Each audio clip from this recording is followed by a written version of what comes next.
morning, good afternoon, or good evening, and welcome to another HRO Today Educational Podcast. I'm Elliot Clark, the CEO of Shared Expertise, the parent company of HRO Today. We publish HRO Today Magazine, HRO Today EMEA, and HRO Today APAC, and we are the producers of the HRO Today forums and educational events held around the world. Today, we're going to be talking about something that most people don't think about, and that is the employee experience.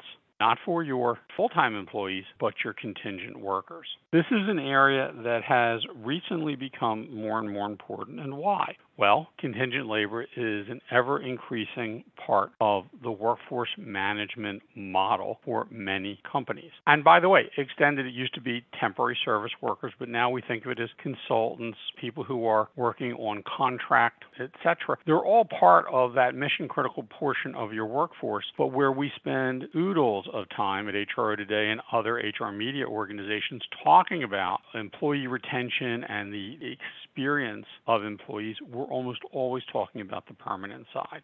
Today we're going to talk about contingent labor. We have a great guest from one of the world's, if not the world's, leading provider of integrated workforce management platforms, both services, technology, and analytics.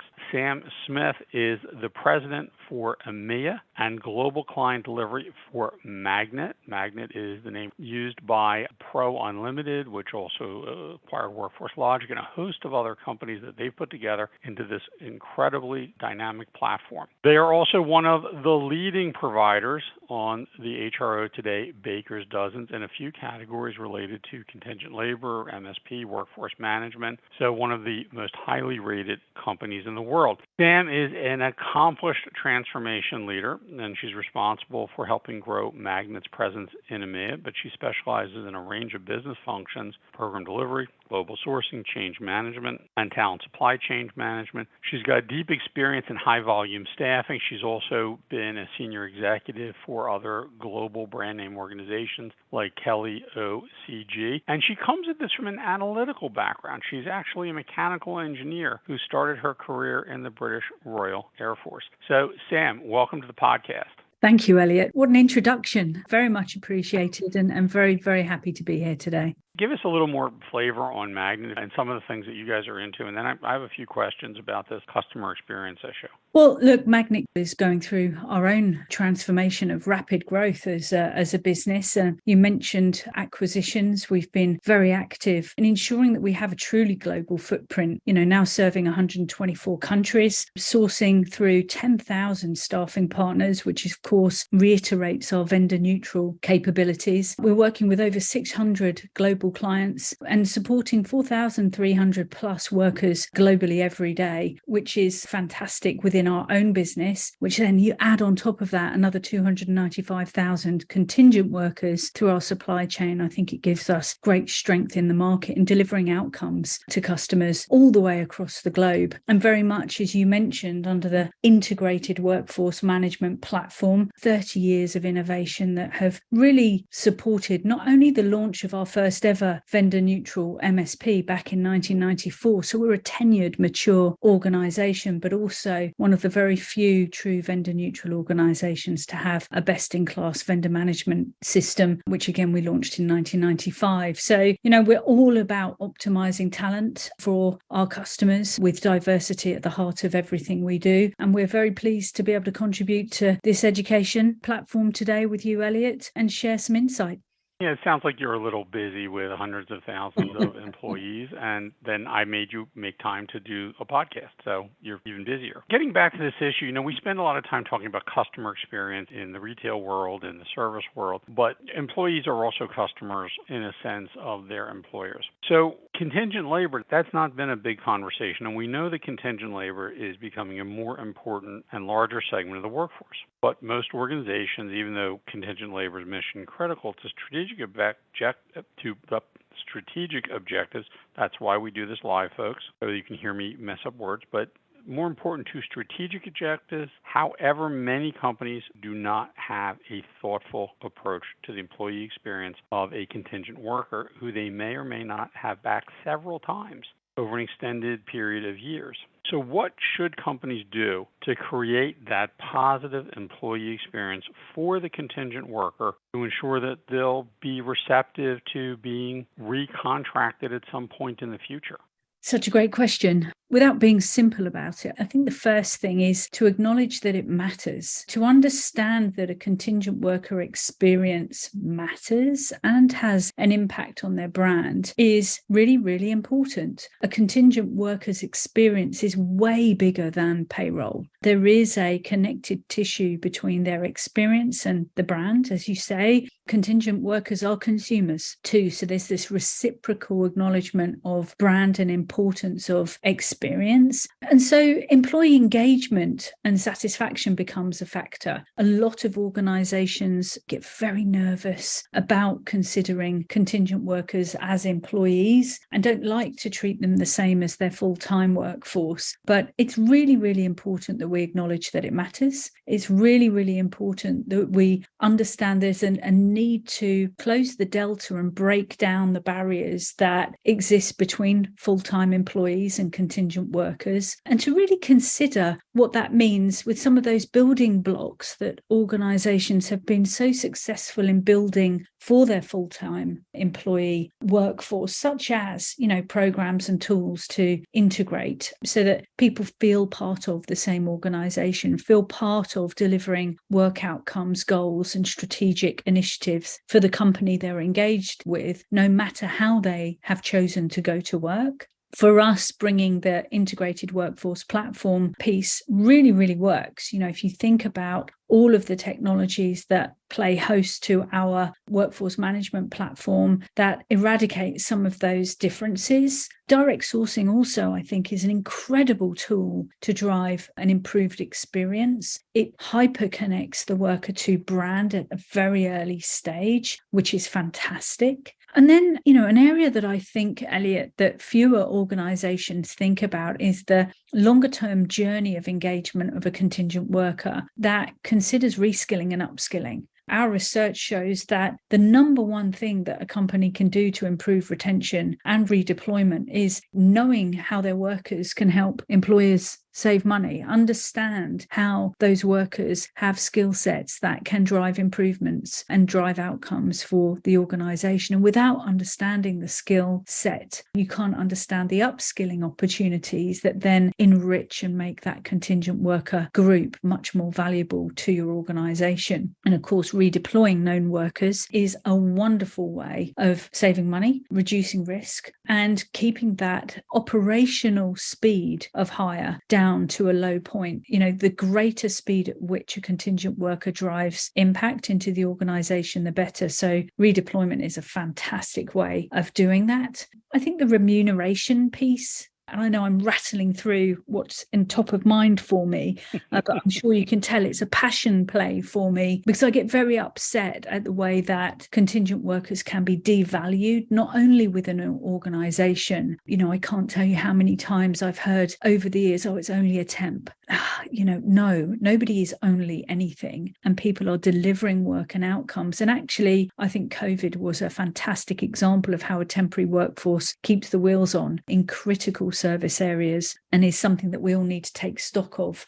I was going to talk about remuneration there and sidetrack myself, which is brilliant. Let me break in for a moment. Yeah, go on. You raised an important point. First of all, you talked about upskilling and reskilling, which most learning and development platforms are not designed to take into account contingent workers. But here's the insanity of what's happening in the market, and I wanted to get you to respond to this. Most contingent workers come in and they're told, hey, every Friday, fill out your timesheet online and turn it in to make sure you get paid so the manager can approve your time. And that's it. That's their relationship with the employer. They don't understand the mission, why it's important, beyond maybe a casual overview at the start. Write your X number of lines of code this week and turn in your time card. Java programmers in Silicon Valley or, in Krakow, Poland, wherever it may be, that's what they're told. And that worker may stay 18 months working for that particular contracted partner. Now, in the same building, they'll have hired recent MBAs from Harvard and Wharton and Stanford. And every Wednesday night, they're going to have a wine and cheese and tell those recent graduate MBAs how much they love them, how important they are, and how much they want them to stay. And they're going to stay 14 months. Given the contraction in the tenure, the average tenure, particularly among some of the younger generational cohorts, down to sometimes 2 years or 3 years, is this not insanity that people don't think about engaging sort of the mind share of contingent labor in being passionate about the mission of the company, making them feel part of the culture? Why do we have such a disconnect between that when you talk about they're just a temp, and that is pervasive? Yeah, it's such a good question again. And I think it's because over time, we have historically conditioned our organizations to be fearful of co-employment. I think it's as simple as that. So the definition of full-time versus contingent means that hiring communities, teams, business units, HR, and other functions within businesses have said, we can't invite them to the wine and cheese. We can't invite them to the Christmas party. They must have a different badge. We have to delineate the differences, which has begun as an administrative process to protect the organization from legislation that, is driven to ensure that there are separate streams, and that's become unhelpful. It's then become a literal execution of difference, which I think, again, has become unhelpful and almost created a class divide in organizations between full-time and contingent, not across all functions. When you move into the consultant and independent contractor areas, it's starting to improve. But you're right. Why? It is insane. And there aren't any good reasons, I think, for us not to break down those barriers and become a much more integrated, focused kind of awareness of, hey, everyone's getting work done. Everybody's working to the same script here to deliver outcomes for this brilliant organization. Let's bring the two groups together and behave as one. But I think until we have a voice of authority that debunks the co-employment issue and starts to have that filter through industry, I don't know that we're going to be able to undo that conditioning very quickly. Well, I've said at microphones that if you had 100 chimpanzees banging on typewriters for 10 years, you would turn out the Vizeno v. Microsoft ruling. That made no sense, and to this day confounds the U.S. jurisprudence around that topic. You don't want me to get started on the Ninth Circuit decision and their, and how that actually adversely impacted, and how obviously none of those judges had ever actually seen a temporary service worker in their careers. That aside, let's talk about one of the other aspects, which is, okay, so you've got them in, and we'll assume for the moment that you're an enlightened organization and that you've treated that employee, contingent labor, well. Yeah. But now you want to acquire them in the future. So in acquiring contingent labor, we know employment branding is really important in the permanent marketplace, and it's an important discipline, one many companies focus on. But we don't see that same obsession, if you will, with a positive employment brand for contingent labor. The reason suggests it's equally important in acquiring and reacquiring contingent labor. So what does Magnit suggest, or what best practices have you seen from your clients that really created a positive employment brand as a contingent employer? Yeah, we're seeing that change, particularly with the advent of direct sourcing. So leading organizations are already prioritizing more the integration of the worker engagement and experience initiatives, so that the branding piece is coming forward much, much more forcefully, particularly, as I mentioned, with direct sourcing and with technology integrations that allow that brand to be a much more pervasively used out in the ether. And I think that's a very, very positive thing.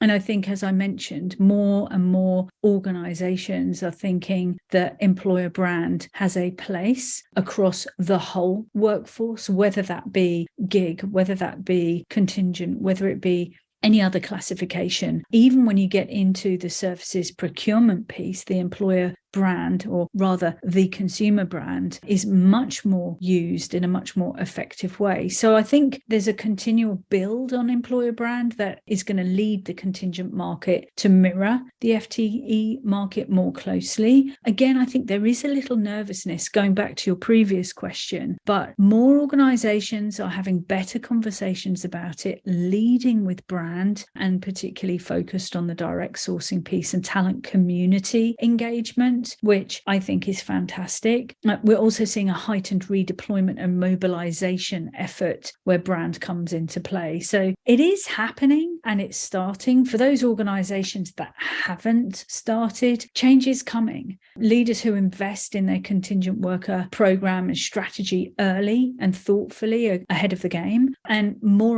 needs to be done there, like prioritizing and deeper understanding of their needs, addressing benefits, addressing healthcare insurance and 401k options, better on-demand payroll, early pay, daily pay, learning and development services so that people can consider upskilling. And some of that's going to be AI driven. You know, you thought about this role because you clicked on it. If you had this skill set, you would have a higher percentage chance of success. And I think more and more technology drivers are going to improve how companies invest in their brand as it relates to that connection with the contingent worker. More and more of it, I think, is going to be direct sourcing driven. And I think the worker experience, as I noted with all of those points, is going to be a crucial part of the effort there. But, you know, we also have to have and create listening posts, you know, where we're looking at hundreds of thousands, millions of contingent workers globally. You know, who's listening to these folks about what their experience is? And that's a really, really important part of getting ahead of the game and prioritizing what matters.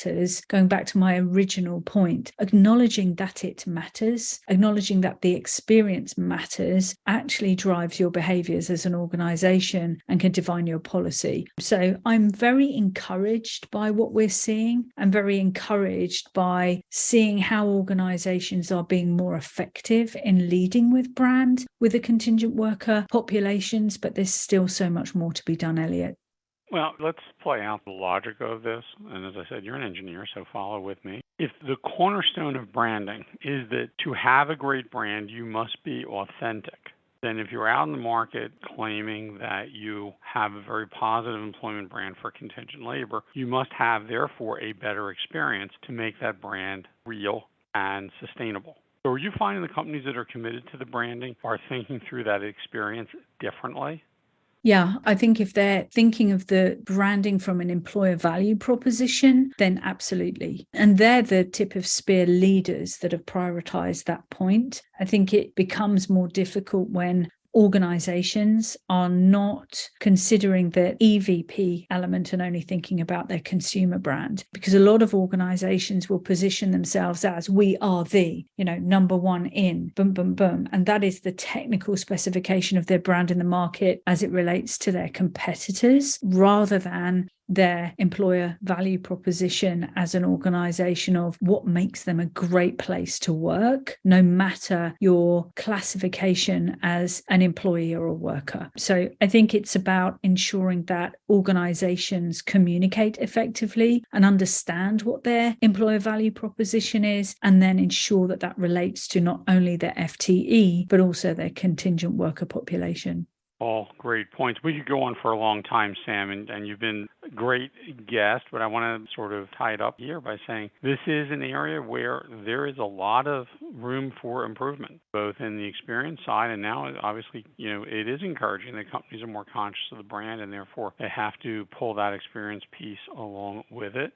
I want to thank our guest, Sam Smith, who's the president of EMEA and Global Client Delivery for Magnit, one of the leading providers, if not the leading provider, of integrated workforce management platforms for contingent labor, for permanent hiring, for analytics, MSP. They've got a host of services and a significant and advanced technology platform from which they work. Thank you, Sam, for taking part in the podcast.